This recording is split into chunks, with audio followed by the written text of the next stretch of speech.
What's going on, y'all? It's Big Facts again, coming at you with another video.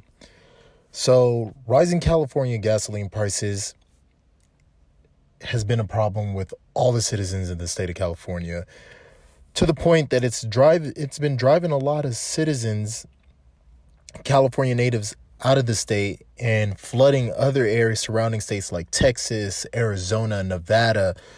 The list goes on, so much so that these places are even complaining that there are too many Californians coming over. You look at Texas, their real estate market is starting to change. Home developers are starting to build homes to the taste of a lot of Californians, that they're typical to the style of homes that a lot of Californians are seeing. Now, the truth behind this whole gas price thing, a lot of people like to come out and blame the taxes and blame California's Governor Gavin Newsom here, featured right here. But the reality of it all isn't necessarily the gas prices being affected by taxes. It's more so a lack of infrastructure that California has in turning crude oil into gasoline. And I'm talking about refineries. California has a lack of refineries because if you actually look deep into this, crude oil prices only account for 56% of the cost of regular gasoline. So meaning the price of purchasing crude oil accounts for 56% of what the price you're paying at the pump. 17% deals with federal and state taxes. That's going to be there. Then the refining distribution, 13%. Now, the real problem when you look at this, when you dive deep into it, is actually true in fact that California lacks refineries. During this time of year, refineries shut down, and then they do maintenance. And because of some unexpected shutdowns of other refineries that have went down, have caused the prices to skyrocket, this is why we're in the situation we are now. And I find this to be true because when you look at sites and look at the price of crude oil, crude oil prices have actually been down. Crude oil prices, commodity prices all throughout the world. I mean, ranging from about, let's say, 2014, mid-2014 down, crude oil prices have plummeted. They have went down. So it's not, you can't say that it's a cost of crude oil, because it's actually been going down. Even when you go further in to look at everything, around the start of this month, crude oil prices have spiked. When we look at October 1st of 2019, crude oil prices were around $52. Today, they're around $55.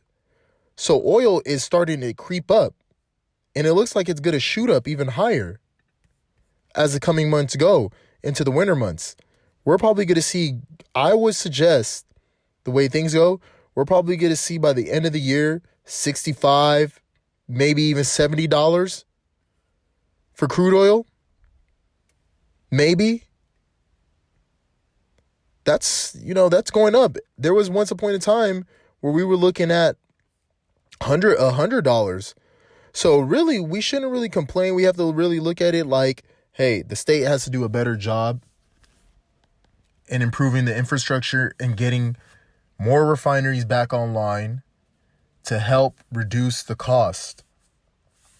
Because so far, worldwide, the global economy has been slowing down.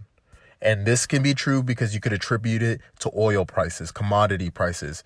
Commodities are the first sign of any global slowdown or speed up of any nation throughout the world. You got to look at commodity prices, and commodity prices have been down. Look at it.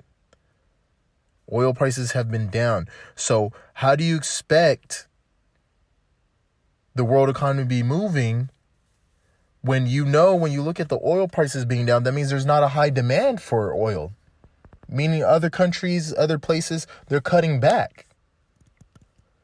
So with the oil prices being so low, but we're having to pay high prices at the gas pump, that only leads me to believe that our refineries are jacked up. So we can't blame, it's the taxes.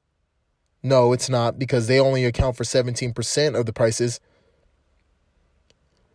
We could look and say that, maybe it's these oil companies playing funny games, Chevron, Shell. That could be true. But the real cost of it all, is it's got to be, the refinement of crude oil. That's where the real problem is. And Texas has way more refineries than the state of California. They're known for oil. They're known for gas. So they're not going to have to face that problem. But I guarantee you in the coming months or years, as things continue to progress, you're going to see states like Texas starting to change into California. They're going to face the same problems California is facing. No doubt about it. They are going to see their property taxes, which are actually one of the highest in the country, probably increase. Home prices will probably continue to increase. Because the more people you have, then there's going to be more need for public funds. Remember, California is the most populous state in the nation. Everybody wants to be here. We're also the seventh, I believe the seventh largest economy in the world. So it comes with the territory. It honestly comes with the territory. Refineries need to be improved. Now, that's where the real conspiracy is, because it's like, why are refineries shutting down? Why are we spending all this money? Look at refinery costs 13%. Why are we spending all this money to have refineries shut down? Doesn't make any sense whatsoever. All right. Crude prices are down.